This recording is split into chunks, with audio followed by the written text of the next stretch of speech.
Kaixo Joseba, ni Felipe Oyarzabal naiz, hemen Amaiurren gaude, Amaiurko errotan, eta orain erakutsiko dizute errota eta zer egiten dugun hemen.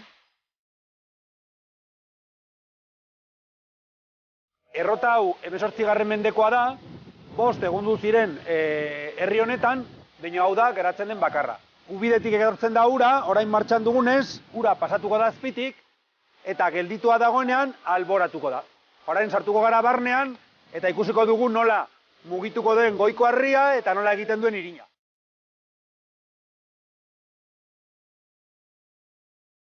Berez, ura pasatuko da azpitik, hau deitzen da hemen kukulua, hemen alea utziko dugu barnean, bale? Arto ekologikoa erabiltzen dugu bakarrik. Hau da astoa, kalakak ingo du kalapatxan jo, eta tantaka artoa bota.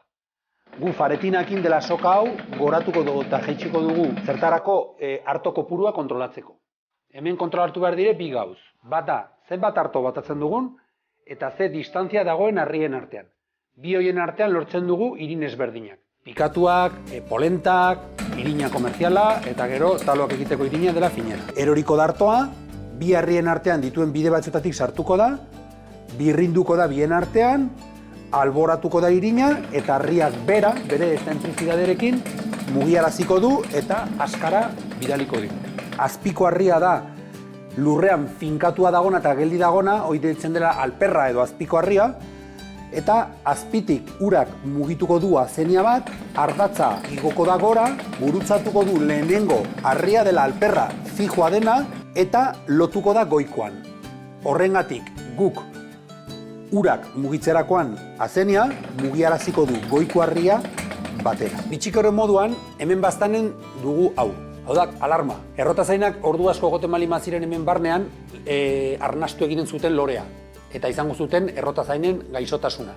Orduan, gu beste gauz bat egiteko bitartean, dugu koskor bat eta soka bat bi biribilekin. Nik goratzen baldin badut hau, kanpaia geratzen da altxatua. Eta hau sartzen dut artoaren barnean. Pisuaren gatik hor geratuko da koskorroi.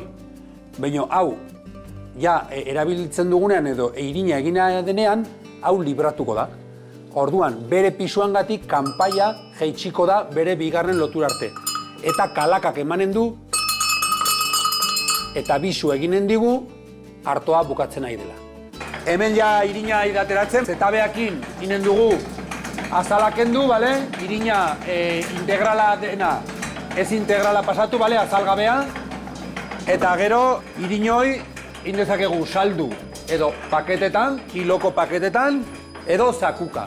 Hemen Amaiurko errotan, irinaz aparte, egiten ditugu ere bai beste aktibitateak. Bisita gidatuak errotarenak, gazteluarenak ere bai, gero talo tailerrak, aurrei erakusten diogu irina egiten, masa eta taloak egiten, berak jaten dute gaztakin edo txokolateakin, eta bai gastatu dezakete guk egindako taloak. Hoi dire guk egiten ditugun aktibitateak hemen errotan barnean landetxetik aparte.